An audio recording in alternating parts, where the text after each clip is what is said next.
our assignment, ukiangalia kwa passbook kuna kitu mlifaa kuandika topic.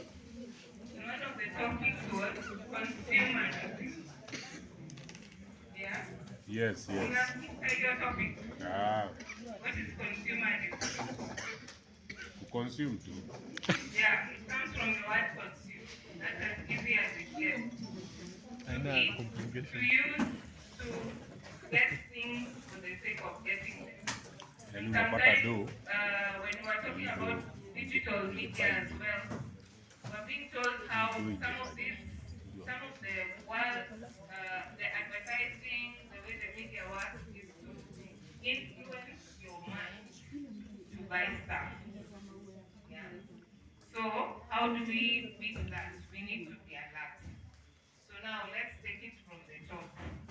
As I said, my name is Paulette. I am a lawyer. Been a lawyer for the past 20 years.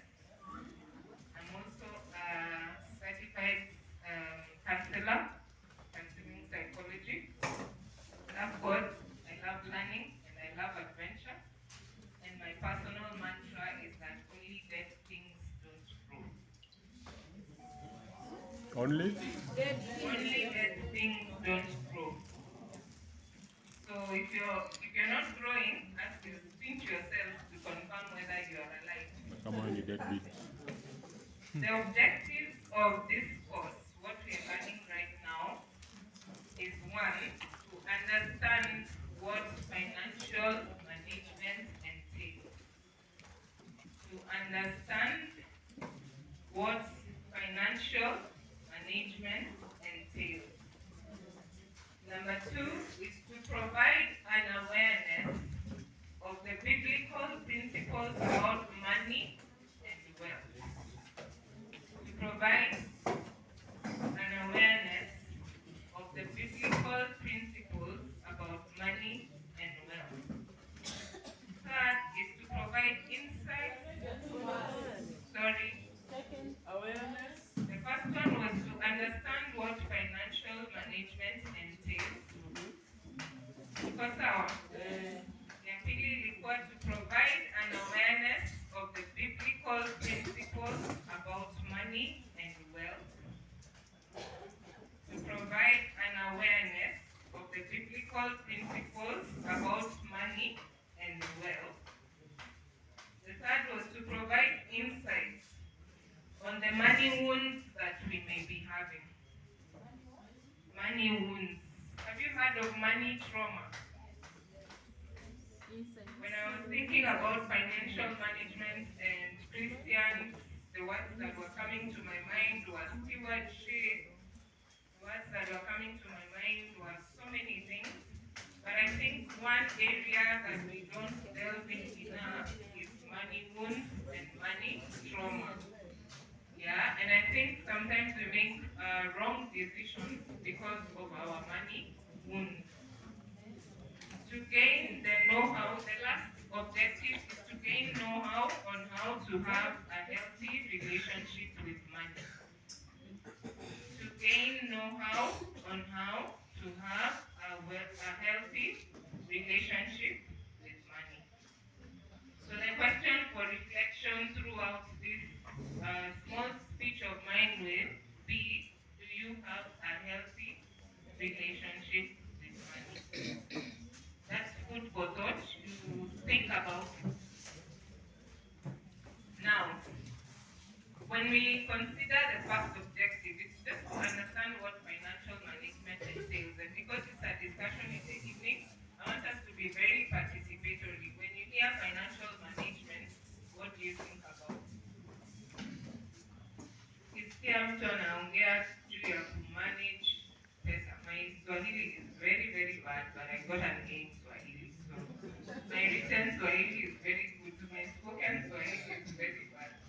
So what is financial management? What comes to your mind when you think of managing money, finances, wealth? What comes to your mind? Please let's pass the time so that to see learning.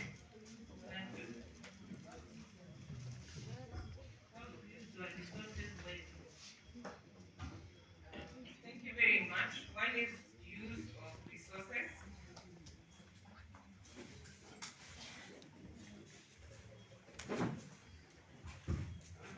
I also think it entails planning, controlling your resources.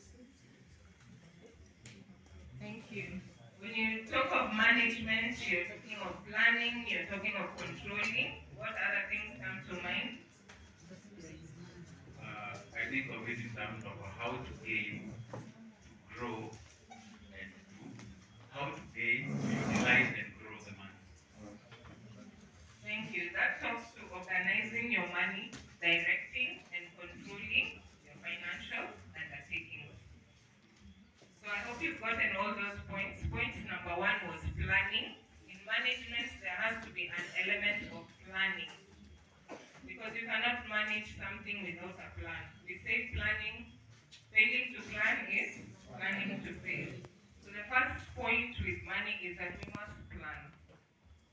The second point, which I never had anyone mentioning, is you must monitor. I think we all did the stewardship honor, and one of the things we were doing was budgeting. But many of us have the budgets on our papers, but do we stick to those budgets? Can we say in January, this is the amount that I went over my budget, or in February, this is where I went under the budget? So do we monitor? I think that's an area in which we fail in the monitoring. The third point in management, the third task is organizing. Organizing. Because we know we need to save some things, we need to spend, we need to invest when you're talking about money. So how do we organize? Even if I'm taking a loan, I have to think about what are my loan options. Am I getting the best rate of interest? Am I maximizing or minimizing? So you need to organize. And then you need to direct and control. Directing and controlling. So why is financial management important? Why as youth are we learning about financial management? Whenever I think of why am I in this class, there's a reason that this topic was chosen by the committee that was planning. So ask yourself, why is it important? Why do you think it's important? Why is financial management important? It's always important to ask yourself the why. If I'm doing something, why am I doing it? Then it gives you the impetus to be better at what, why it gives you the need and the passion to do that thing. So why financial management? Why are we learning about financial management? We could have class, but no expectation.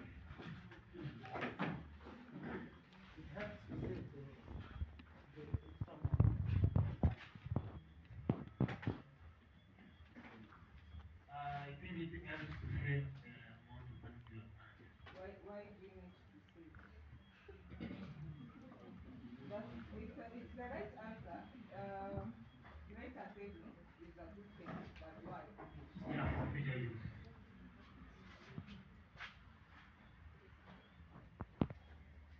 You said greater saving, that's your first point under the why. Greater saving.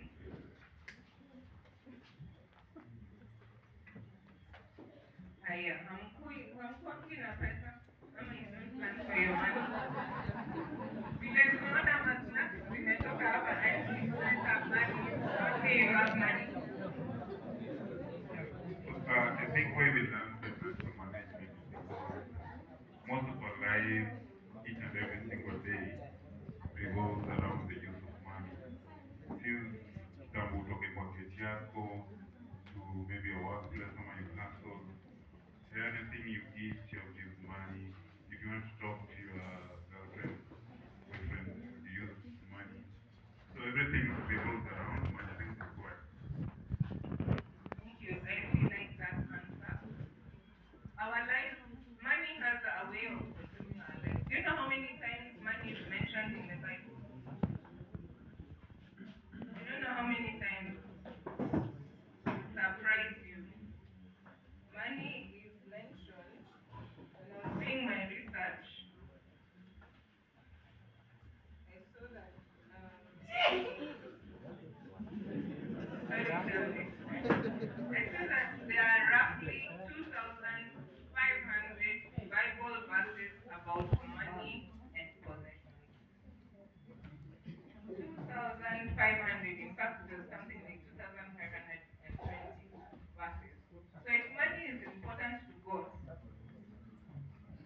the reason why it is important to God and why He was giving us counsel in the Bible about money. Shall we look at that as one?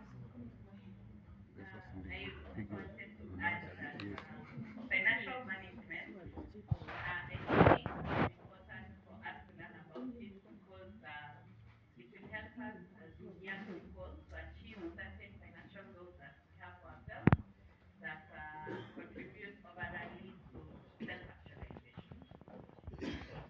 Thank you. I hope you heard that. That's your third point. The first point was greater savings. The second point was our lives are affected by money in one way or another. Shelmith's point is achieving financial goals. Achieving financial goals. Yes, Matthew.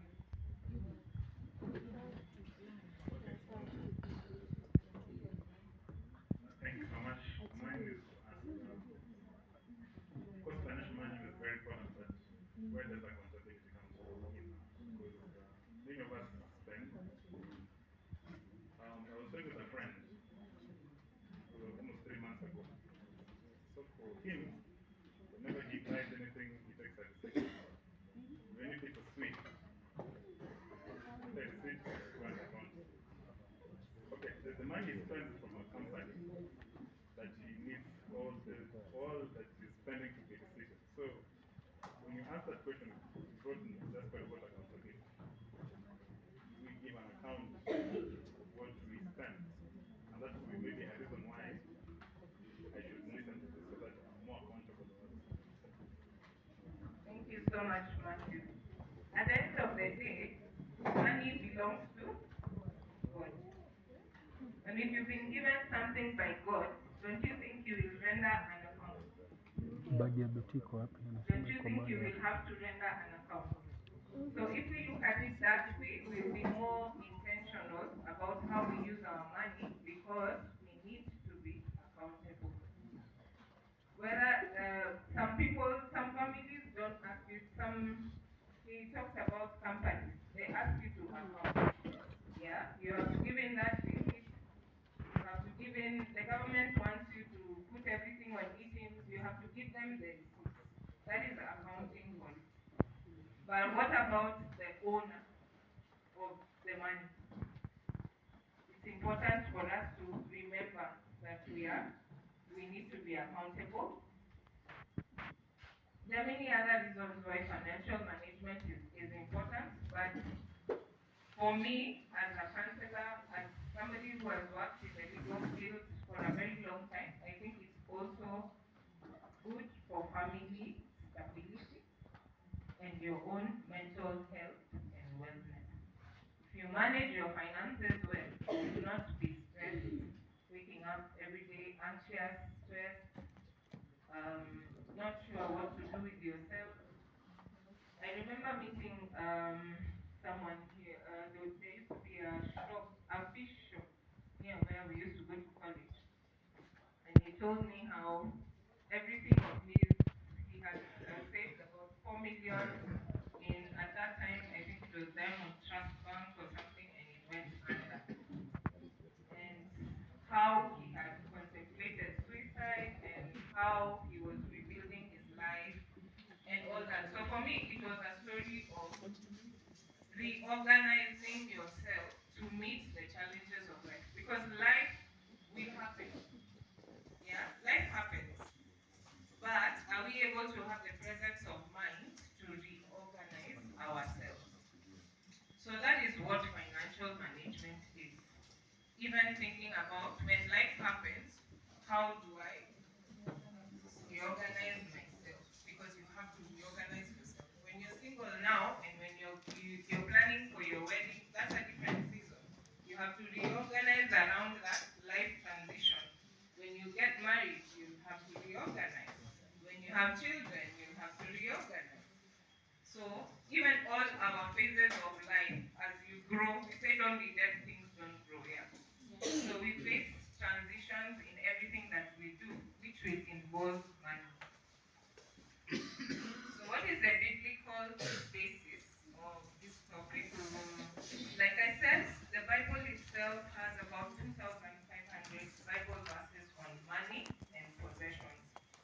word money itself is only used about 133 times and riches about 90 times. And Jesus taught money in 11 of his 38 parables. So that shows us that a third of Jesus' parables were about money. One of the parables that we learn in the Bible about money is in Matthew chapter 25, verse 14 to 30, the parable of the talents. I'll not ask us to read it because I know we know it very well. A certain man was traveling, he left his servants with talents. Some were given 5, some were given Pasabato, Mr. Again. Yes, 2, and then there was 1. And what happened to the person who had 1? Buried it. And what happened? He lost even that he had. The spirit of prophecy also gives us a lot of quotes on money. There's one quote that I'll just read 2 or 3 quotes. It is God who gives man the power to get wealth, and he has allowed this ability not as a means of gratifying self. Please don't try to write because they are very long. Just listen. But as a means of returning to God his own with the object. With this object, it's not a sin to acquire means. Money is to be earned by labor. Another one is money has great value because it can do great good. In the hands of God's children, it is food for the hungry, it is drink for the thirsty, and clothing for the naked. It is a defense for the oppressed and a means of help to the sick. But money is of no more value than sand, only as it is put to use in providing for the necessities of life, in blessing others, and advancing the cause of Christ. That is in Christ's object lesson. Have you heard that money can be as useless as sand? I know Ellen G. White can sound a bit dramatic to some, but that is what she said. It can have as little value as sand. And lastly, it's time that we gave heed to the teaching of the Word of God. All life injunctions are given to do us good. He calls upon those who stand under the blood-stained banner of Prince Emmanuel to give evidence that they realize their dependence on God and their accountability. Did you hear Matthew say accountability? Kama alikuwa amesoma. And their accountability to him by returning to him a certain portion of that which he entrusts to them. This money is to be used in advancing the work that must be done to fulfill the commission given by Christ to his disciples. So I think with those quotes and the Bible verses, it's very clear what the biblical principles are. And because this is a discussion, and I've already given you the Bible verses, maybe we can derive the principles. Because someone from KNS to give us one. The way you are from KNS wants to give us one biblical principle from those verses that we have read.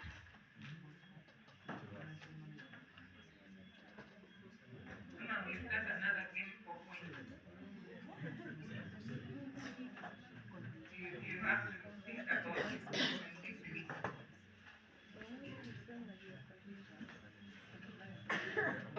Those are many verses we've read. What are the biblical principles about money? The first one, yes.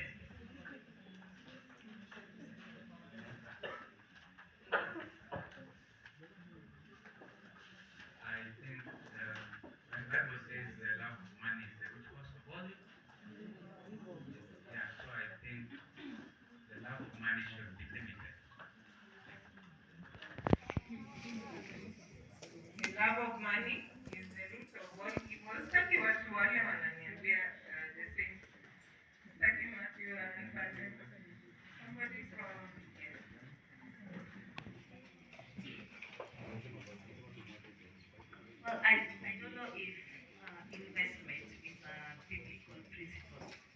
we get it from the story of the 5-2-1, the one who was given 5, they invested.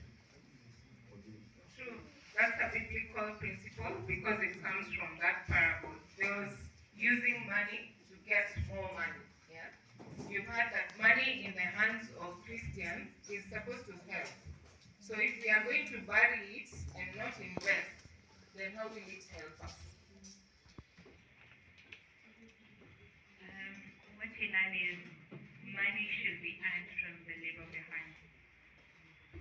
Thank you. So what we were supposed to answer, that is living you, and betting and all that, that's against biblical principles. So I'm hoping you're writing them down. The first one was love of money is the root of all evil. The second one was Investment. investment. The third is labor. Labor.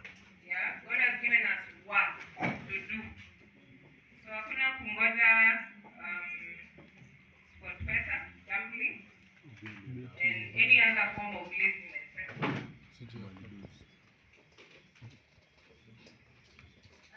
Accountability, but from the story we see that the master came and taught them. Thank you. There was accountability.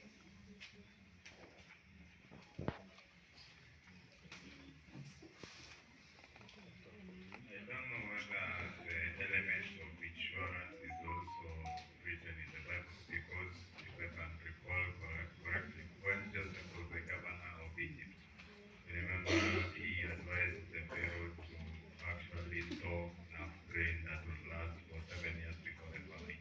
Thank you. Thank you. I believe God is a God of planning, a God of order, and He always tells us, even those who don't believe an inheritance for their children are considered wicked. So, as He says, there is an element of saving for the future, for future generations.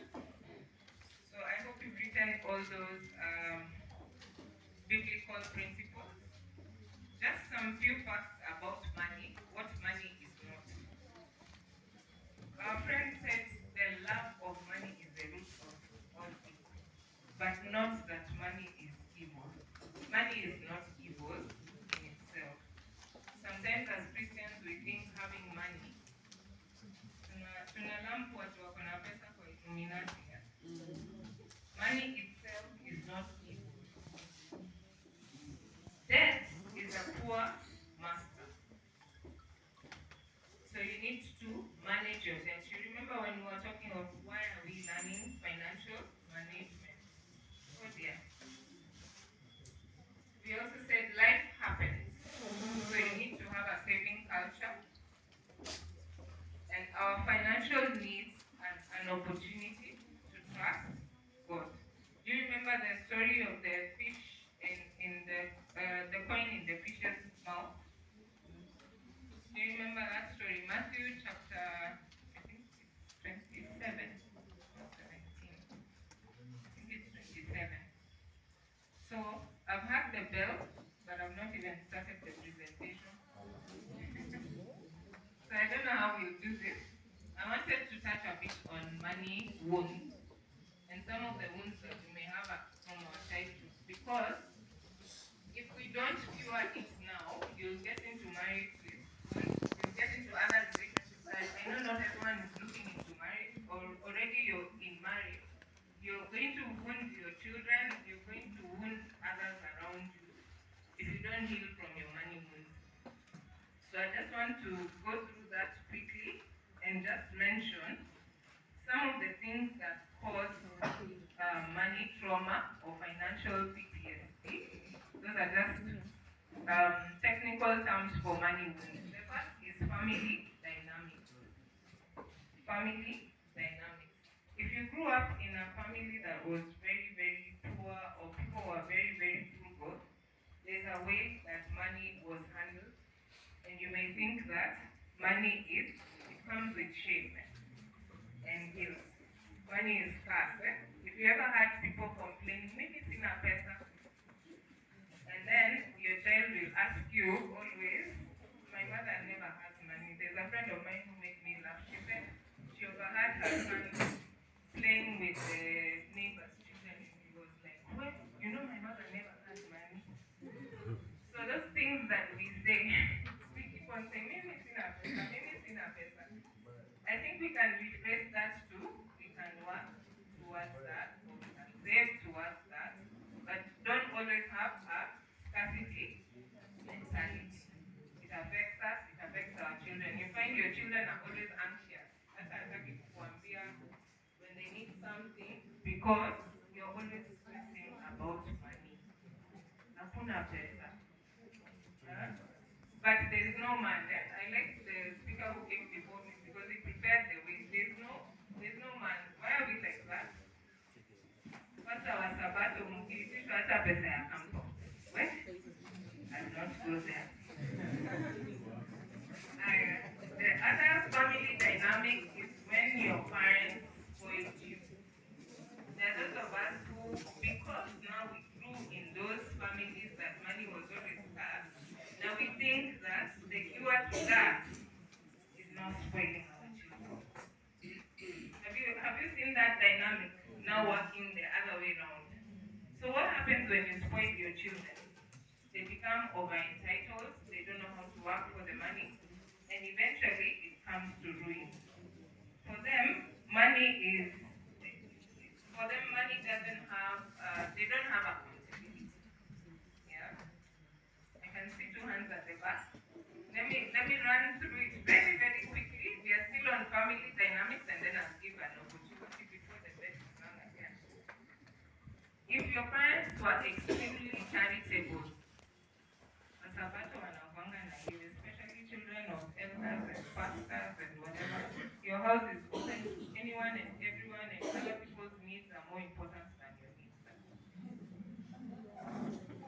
You may give more money away than you can really afford to give. And you have to check on that. Yeah? Yes, the Bible says God loves a cheerful giver, but the Bible also says that a man without self-control is like a city without walls. So one word I want you to think around money is boundaries. When you're thinking of family dynamics, do you have those boundaries? Your parents never taught you about money. Many of us never had these sessions with our parents. The truth about it is most of us have learned about money from the internet, from friends, from workplace, kind of from speakers. So, because you know better, please do better with your children. And the last one is financial domestic abuse. Actually, there are very many, but I'll leave it at that was the fifth one. Financial domestic abuse. When you're overtly showing your spouse tunaita madharau because they either earn less money or you belittle them about their management skills, it affects your children. They think money is a weapon. Yeah, and many of us were raised like that. So we use money as a weapon. If your parents had addictions, and they used money to meet those addictions, you may see money as an enemy. You may think that money is more important than people's feelings. If you have parents who are divorced and you're determined to live happily ever after, it's not a bad thing, but it can also lead you to jumping into financial decisions that you don't really necessarily have to. For example, buying a big house, starting a family prematurely, just because of those family dynamics. All that is under family dynamics. The next is cultural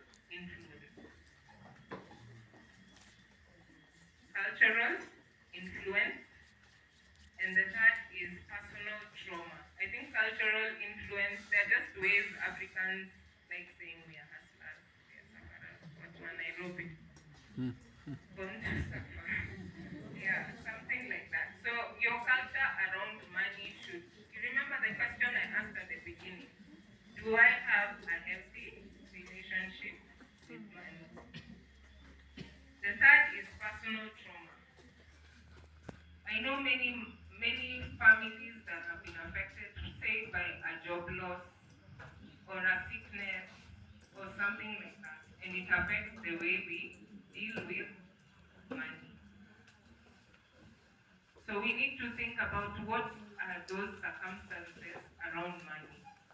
And what are the signs that we have money wounds? One is what we say a scarcity mindset. It's never enough. Shame and guilt. Some of us handle money hata tuwezi kuwekewa pesa kwa mkono. Like we have to hide it.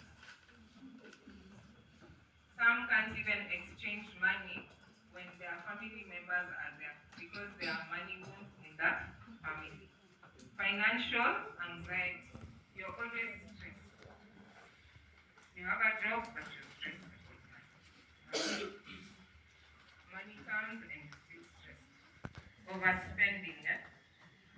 Those lack of boundaries, they also show that there's money trauma. Hoarding money. There are some people who are rich, but the way they deal with money, they're hoarders. Unamuuliza pesa ya kampuni hawana, but if you go to the bank account, imagine they can't give, they can't help, they're just hoarding. Low self-esteem can come from not having enough to even meet basic needs. So how do we heal our money wounds? Number one, set clear financial goals. Set clear financial goals. If I am earning this amount and I'm feeling it's little, what can I do to improve it? If I have this and I feel like now it's enough, but can I go to the extra extent of investing? So set clear financial goals. And when we are talking of clear financial goals, it also means that we are monitoring. Where are we on this goal? The second is establish healthy financial habits. Establish healthy financial habits. One of the unhealthy habits we say is overgiving. There are some people who even give and they don't have.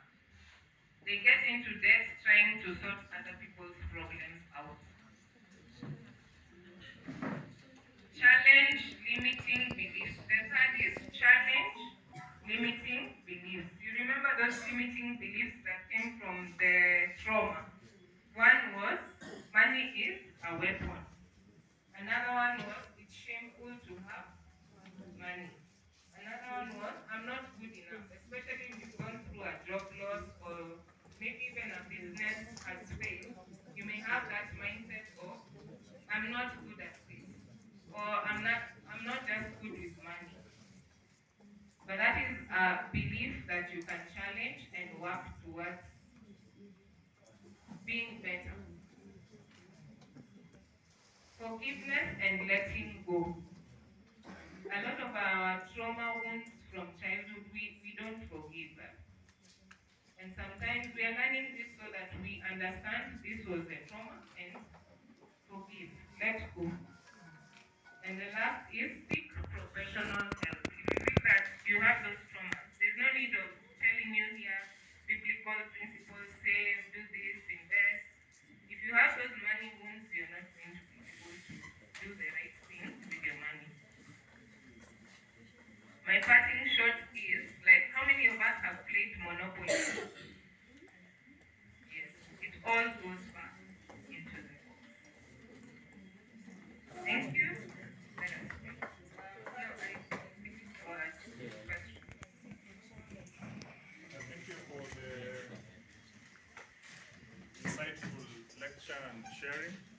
My question would be, how do we reconcile the fact that money requires us to have a good relationship with it, in the sense that, thank you, how do we reconcile the fact that weak people financially create hard times, and people who are strong financially create weak times for people? So how do we reconcile that? Because let's say let me give an example. During the time of Kibaki, it was strong financially. Very good times for Kenyans. People were flexing money. Right now we're in Zakari's time. I'd like to think he's weak financially, so he's creating hard times for us. So how do we reconcile that as Christians as well?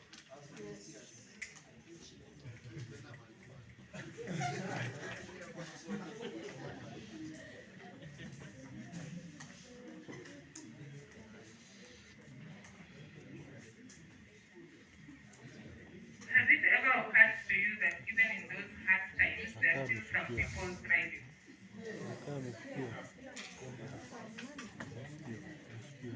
So what does that tell you? There are still opportunities, and maybe you need to reorganize yourself to look for those opportunities. I know tough times are there. It's true. We are currently in a situation where even banks, NGOs are closing down, job loss, redundancy. But that is why, as a young person, you're being taught today about financial management. So that when those good times are there, you'll have saved, you'll have invested, you'll have done. Because seasons also change. There'll not always be a bad season forever. And there'll also not be a good season forever. Some people look like they have good seasons forever, but the truth is, they also face life. Sometimes they have losses, sometimes the money market is not doing so well. So don't look at a rich person and imagine that this rich person doesn't have financial difficulties. Yeah. I hope I've answered the question, Matthew. Okay. But it's deeper than that. So the question is deeper because let's say you are in a family setup whereby your parents right now, maybe they raised you in a very good financial environment. So as a young person, you became weaker financially. So But that's why we are saying you need to be aware. And remember, even we have money personalities. That's because of time that we were not able to go into the fact that even two people raised in the same house may deal with money differently, depending on their money temperament. There are some people who are good savers. There are some people who are good spenders. There are some people who are hoarders. Yeah, they're just stingy. So maybe I may not be able to answer that question in the 1 minute that I have. But let's remember that self-awareness, even that awareness of that because I was raised in money, I have been weak in my financial management, and therefore I may need more help. So the question is going even beyond this session, in that you should be aware about the behavior of money. Yes. In that it will affect even our families, even from where we came from. You can just reflect back where you're coming from, how it has affected you financially, and how should you move forward. I think that should be, yeah. Thank you, Matthew. And I think that's why we are learning this, because money doesn't just affect us now. It will affect our children, it will affect our spouses if we ever want spouses. And those who are already in marriage, it also affects your relationship with your spouse. There's another hand up.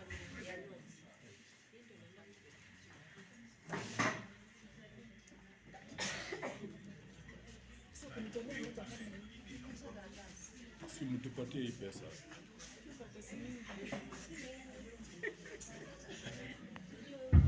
So according to Megan said, the secret of money is not saving, the secret of money is investing. Because what I've realized, when you save, you just keep the money from one person. But when you invest, the money will continue growing. That's why you see the Chinese, the Indians are coming to Kenya because there are opportunities in Kenya. And the people in Africa don't want to use those opportunities. So when you get money, you should pay yourself back. Like, ukilipwa, unafaa kuinvest kwanza.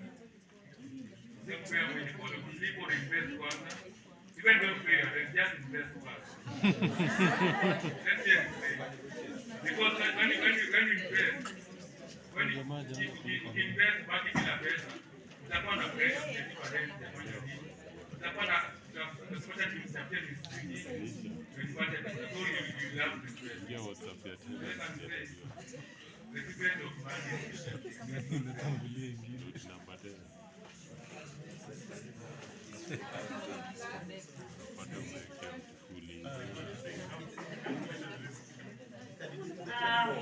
I think I would want to respond to what they say with that there's a place of saving and there's a place of investment.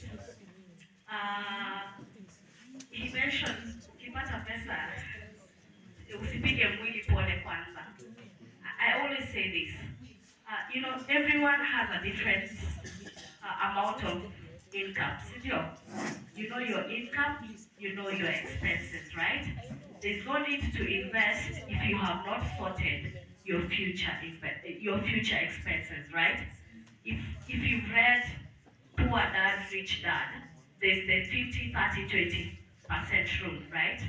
The 50% to take care of the necessities like rent, school fees, blah, blah, blah, blah. And then the 30% to take care of the necessary expenses, but not very necessary, like clothes, blah, blah, blah. And then 20% is for savings, and then investment is good. It's really, really good. But I would also want to say there are different ways of investing. There are also different ways of saving. Like if I decide to go, like right now we are going to have Black November, blah, blah, blah. I decide to go and buy things on promotion. Something that was in point also 1,500, saving 1,000, I have saved 500 shillings. So there's a place for saving, and you can also choose because I would. This is a topic that tukisema investment, there are people who invest differently. Wacha nisimame. Wale watu wenye wana earn 200 shillings, mtu ana earn 200 shillings maybe in a day, maybe atoe expenses yake ikwe 100, ako na 100 imebaki. 100 utainvest wapi? Chumvi. Chumvi, when you look at it, unaweza weka chumvi, but kuna mtu anafikiria I can save this money and then accumulate it and then have a higher income. Unanielewa? Because investment, there are also different types of investment. I can invest on myself. I can invest on my business. I can decide to invest in crypto. I can decide to invest in money market funds, fixed funds, aviator, invest in aviator. Yes, so the idea of investment is good, but also saving has a place in your life. And also saying sorry to your body has a place in your life. Because at the end of the day, we will all make money, I hope so. But ni kama ninatengeneza pesa kupeleka kwa MMF account and I can't treat myself one day, what's the need of it? Haina haja, si ndio? Sasa ni save 1 million huko kwa capital market, nifike 70 years old ndo nitake kujienjoy. Hapana. That's why you need a budget. Budget for savings, budget for investment, budget for your expenses. Thank you so much. Kindly, we'll stop the comments from there. Let's take the questions. Tomorrow we'll have a session of response to your questions that we have for various discussions. So just note them down and give me the questions clear. Tomorrow we shall have a good session for answering your questions. Otherwise, thank you. Our dear Heavenly Father, we thank you because you're a good God. You're a God of abundance. You're a God of love. And you emptied heaven for us. That wish for us every good gift, and every good gift comes from you. Even as we have been learning the principles of financial management, may you make them clearer to us. May you give us the wisdom to handle our finances when blessing people. And may you give us the healing that we need from any money trauma that we may have. We pray this trusting and believing in the mighty name of Jesus Christ, our Lord and Savior. Thank you. I hope all of us have their